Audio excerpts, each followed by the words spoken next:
Food Drive is our happy place, a place where you will find nothing but pure joy and unconditional love. In this video, I'm going to answer the most frequently asked questions about the Food Drive.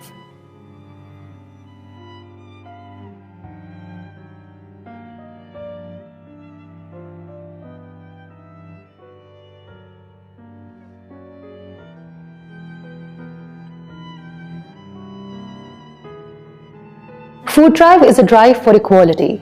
It is a drive for humanity.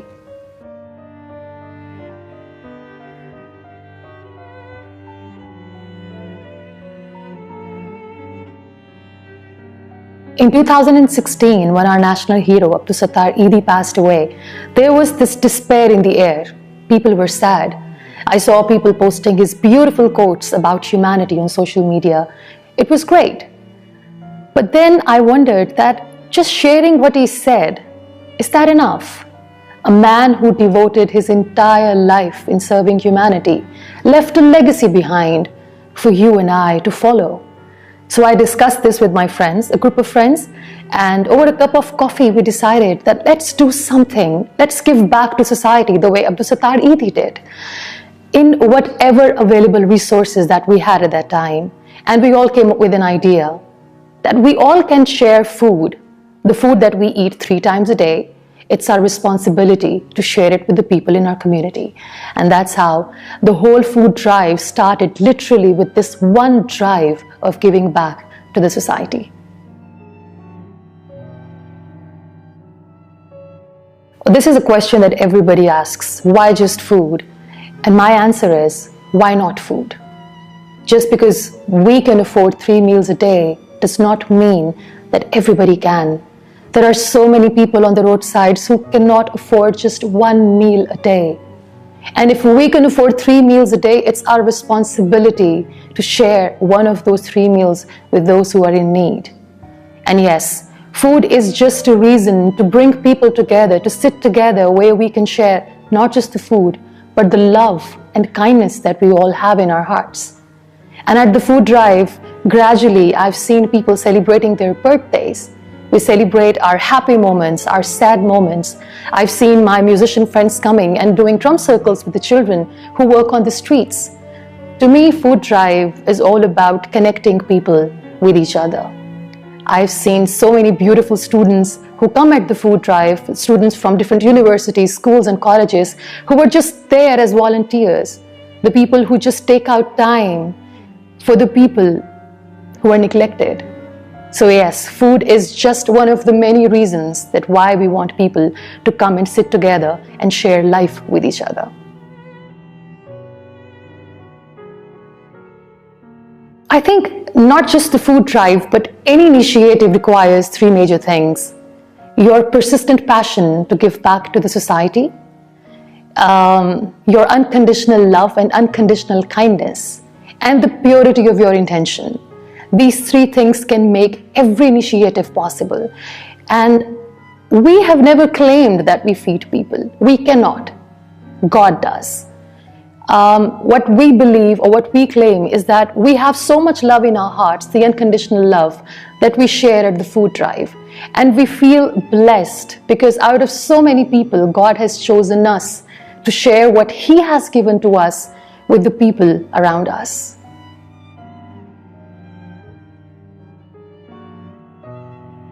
Well, when we decided about starting this beautiful little initiative called Food Drive, the core idea was to bridge the gap in the society. You must have seen beautiful pictures of my transgender friends sitting next to me. Initially, it was tough because there was lack of acceptance, but we wanted 2 things to happen. Number 1, bridging the gap. Everybody in the society should sit together and talk and eat without any discrimination whatsoever. And secondly, we wanted to help our transgender community. We wanted to reshape their image. We wanted to make them financially independent. So at every food drive, these transgender friends are not just there as volunteers, they get paid for it. So it's not just reshaping their image, they're not just the beggars, they are the great managers. And here is something that I want to share. that if you provide a platform and if you hire them as managers, they are excellent at managing things.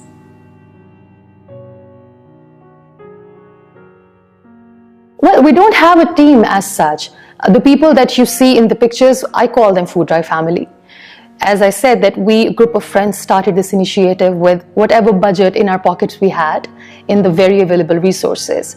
And slowly and gradually, everybody became the part of the whole family. Yes, we do have transgenders who work with us, who get paid for what they do, but the rest of the people are all volunteers. I've seen people helping as volunteers. Some people give their time, some people try to give certain amount of donations so that they just want to contribute in doing what we are doing.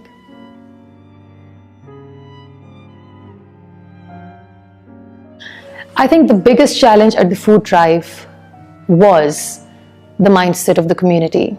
The idea that we wanted transgender community to come on board and work with us was quite challenging.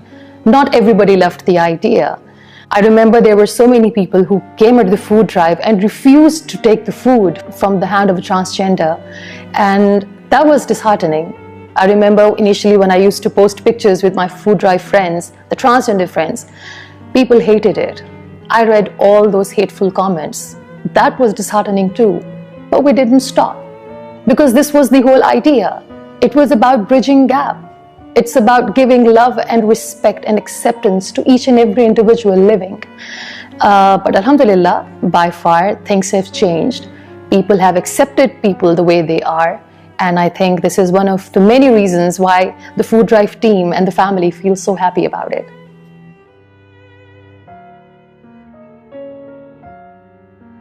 When you spend your weekends at the roadside, you learn so many things. There are times when I've seen people, 3 to 4 people sitting there waiting for the food, and there is just one plate of rice left. I've seen that how all those people just sit there and share the food from that one single plate. Nobody asks that what religion you follow. Nobody asks about what caste they belong to. They just sit there. They eat food from one plate, they pray, and they leave. I've also learned that people just don't crave for food. They crave for love, they crave for respect and kindness. So if you decide to give back, always remember, give whatever you want to give with your utmost respect.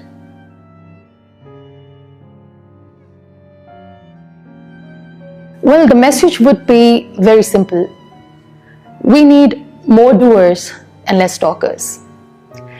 It really hurts me when I see people sitting in their dining rooms, at their dining tables full of food, and talking about poverty. They talk about how people are dying of hunger. Don't talk. This is the time to give back. The food that is left on your dining table is not supposed to get frozen in the freezers. Give it to the people. Look outside and see there are so many people who are actually dying of hunger. And if you think that you're too busy to give back, do not discuss. You have no right to talk about poverty if you're not willing to eradicate it. And those who truly want to give back, always remember, there is a difference between giving food and serving food. So serve it, do not give it.